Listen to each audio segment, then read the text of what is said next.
Hey everyone, welcome back to this channel, and today I'm going to talk about headaches and how I have learned to turn a headache off when I feel it coming on.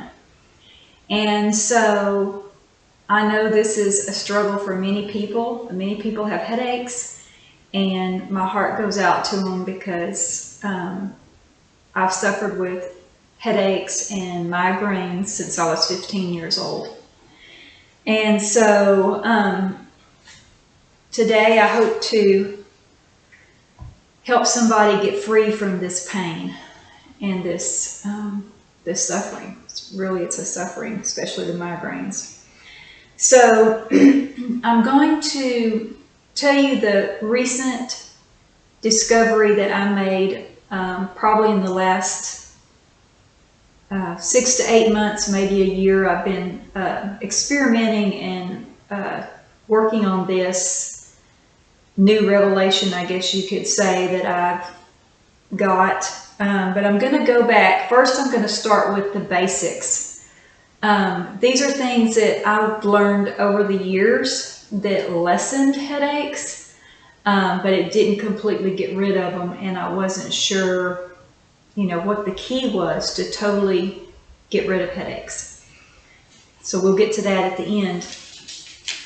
But first, some of the things that I learned way back in my 20s was, for the migraines, is to read all labels and make sure that you don't consume or use any spices in your own home that contain MSG. Now, I watched a video, a documentary many years ago when there started being more revelation about MSG and the connection to headaches. And if anybody knows what this video is, please put it in the comments, because I do not remember where I saw this, what video it was or what documentary. But what they talked about was that manufacturers were starting to take off the label MSG, and they were sneaking the MSG in through natural flavors. So if you see just natural flavors and not the natural flavor of lemon or the natural flavor of grape or whatever, but it just says natural flavors, that's a cover-up for MSG. So those are two things that if it says either one of those things on a label, I don't buy them. So that was one thing I learned way back. I also learned that alcohol, which I don't consume anyway, but there is red wine vinegar. So stay away from red wine, alcohol that's in vanilla flavoring and other flavorings, liquid flavorings. So you would buy natural flavorings of vanilla instead of the one with alcohol in it. Okay. Aged cheeses, such as Parmesan cheese, blue cheese, things that have been aged a long time, they can trigger a migraine. Caffeine, such as coffee, sodas, black tea, green tea, yes, has caffeine in it. Chocolate, all these things with caffeine. So you have to get caffeine out. And I have replaced my love for chocolate with carob. And I did some videos in the past about the new carob candy that I found that doesn't have sugar. And it is so incredibly good. The company is Missy J's. And again, you can go back and look at one of those videos. Also, natural sweeteners, processed meats with nitrates and stuff like that in it, you want to avoid that. Nuts can cause headaches, specifically peanuts, and seed oils. So manufacturers now are starting to take seed oils out and replace them with avocado oil, which is a good thing. So you want to avoid seed oils as well. Excessive sugar can trigger, if you have candida overgrowth, you've taken too many antibiotics through your life, you may not even know you have yeast overgrowth in your body. But eating too much sugar can feed the candida, and you can get a headache from that. So yeah, dehydration, that's a big one. I sometimes when I feel like I'm getting a headache, especially if I wake up in the middle of the night, like I went to bed without a headache, but I wake up at 2 or 3 o'clock in the morning with a headache, I'll get up and I'll drink 2 glasses of water, and usually the headache's goes away by the time I wake up the next morning, if I can go back to sleep.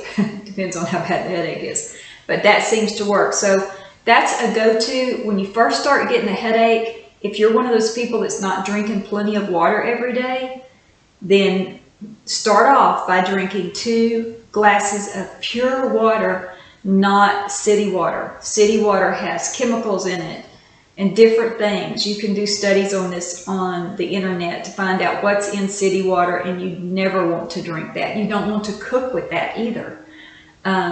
You want to get water. If you don't have some kind of excellent filtration system to filter out the city water before you use it, like in cooking, then you want to bring in your water from another source. I know that I had Mountain Valley water in the glass bottles delivered, and you can put them on, the stand, and you can have the water in glass because you don't want to drink water.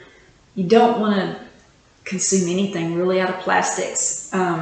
I've been really trying to get rid of all the Tupperware and replace them with these new glass containers that you can get at Walmart that are reasonably priced to store, like your leftovers in your icebox and stuff like that.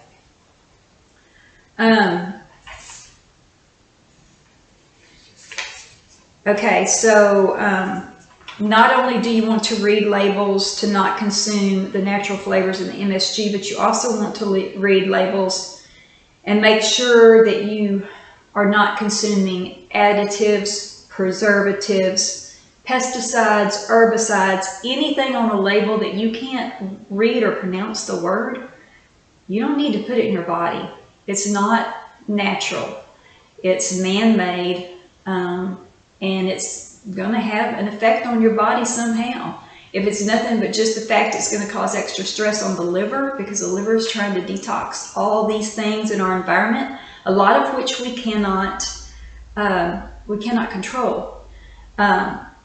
So let's not add anything to what our body's already having to deal with. Eat organic. That's what I do, because I don't want to consume pesticides. I don't want any poisons on my food. I know there's a lot of controversy out there about, well, is it really organic? We think they're lying. It's not really organic. They're just charging us different money. Let me tell you, I've been doing organic since for about 25 years. And I can literally, and you will be this way if you do it for years and years, and you are so strict that you hardly ever deviate from organic. You'll get to the point where you will eat something in a restaurant or something and it's not organic, and you can literally taste the difference. Or you can go to a friend's house and they're not buying organic and they make a salad. You can literally taste the difference. So that's where I know from personal experience that organic really is organic, and they really are doing something different. Like the soil that they grow it in, and the compost that they use, and not using the pesticides and all that kind of stuff. You can taste the difference once you have been off the other long enough that you can tell the difference. Okay, I don't put any skincare products, any hair products, soap, hand soap that I wash my hands with every day. It all has to be natural. It cannot have any chemicals in it whatsoever, because our skin is our biggest organ, and whatever you put on it, it soaks up and goes into your system. Let's see.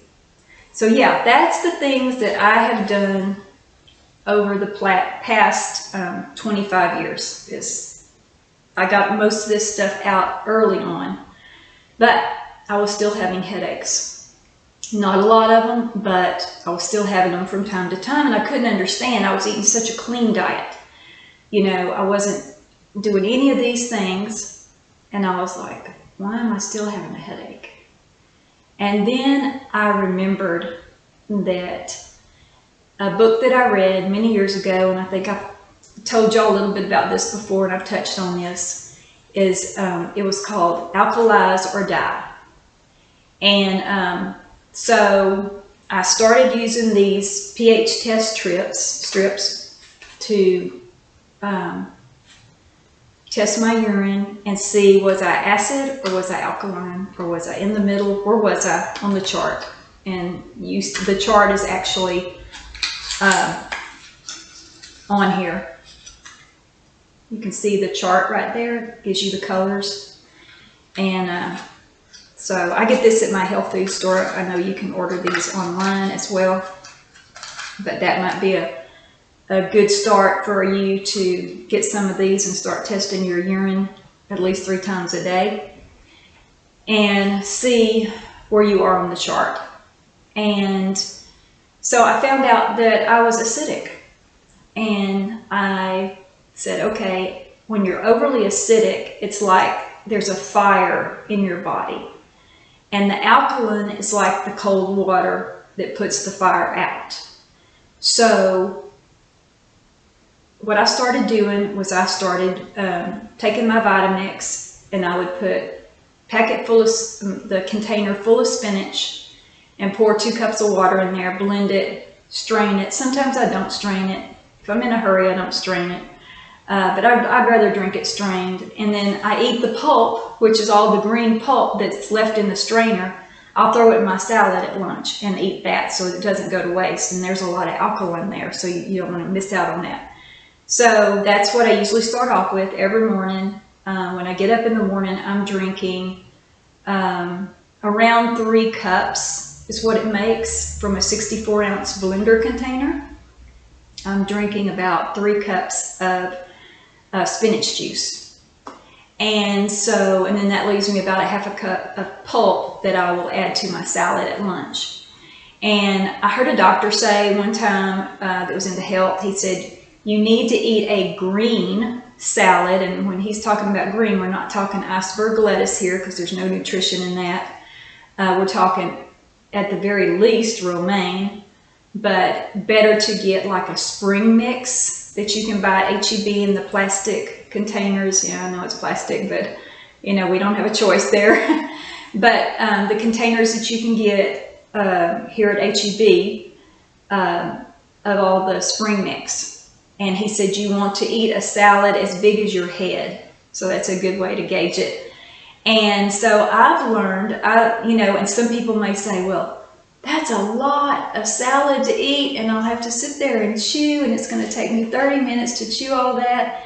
Yeah, I know. So I came up with an idea one day, and I said, you know what? I'm going to fill this big bowl up with the spring mix. I'm going to add a little extra spinach to it from my other, spinach container that I get at HEB as well.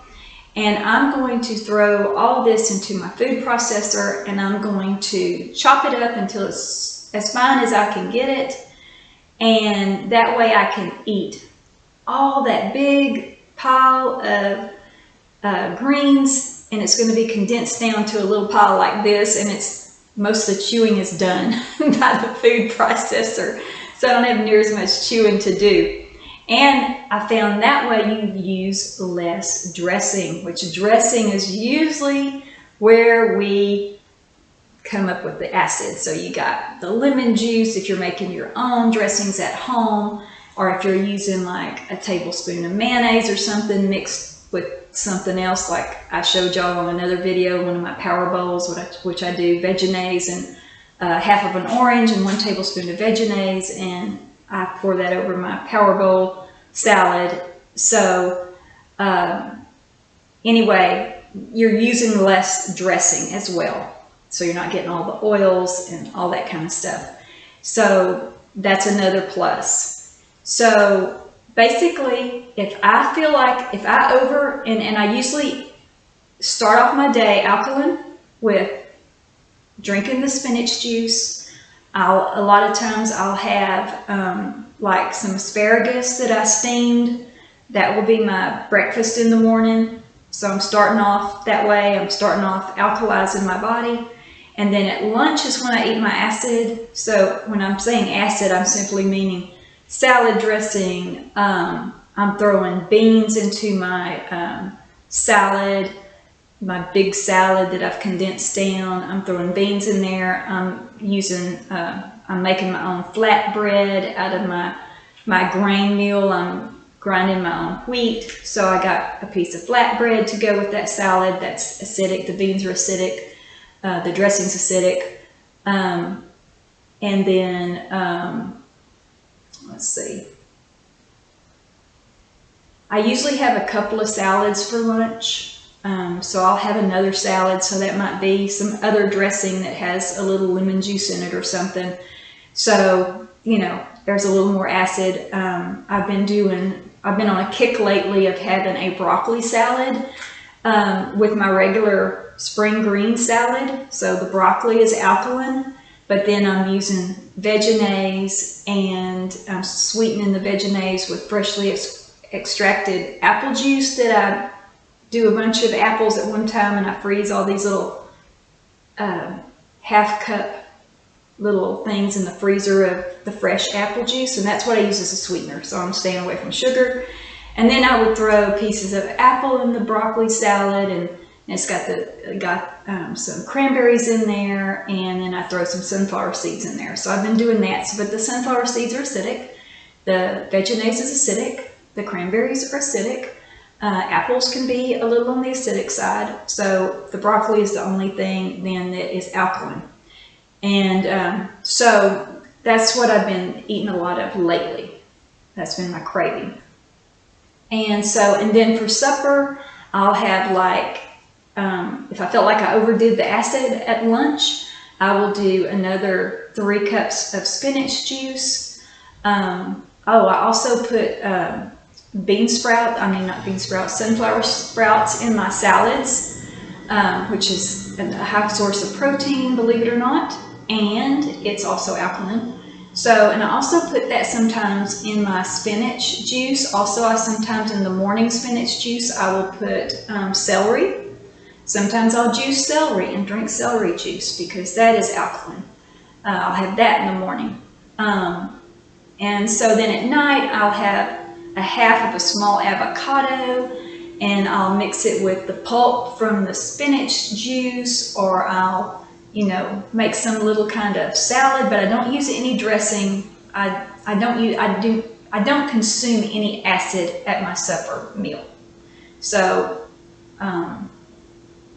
yeah. So, it's just, I might roast a little cauliflower or broccoli or something like that and throw it on my salad greens at night with a little avocado, and then with no dressing or anything. But the roasted vegetables are kind of sweet, so they kind of sweeten up the salad, so you don't feel like you have that much of a need for the dressing. So anyway, yeah, that's what I've been doing. And when I feel the headache coming on and I start doing these things that I'm telling you, like the spinach juice, I can usually knock it out before it ever gets started. I'll start feeling it, a little bit, and in a couple of hours it's gone. Because after you consume the alkaline, it takes a little while for it to show up on the pH strip. Sometimes it can even take 6 hours depending how overly acidic you ate at lunch. So, like if you feel like you're getting a little bit of headache right before you go to bed, but you ate a very alkaline supper, then you'll find that after you go to bed, it'll go away because your body is slowly bringing up that alkaline pH balance. So anyway, that's it for today, and I hope this is helpful to people. And if you have any questions or comments, leave them in the comments below. And until next time, God bless and shalom.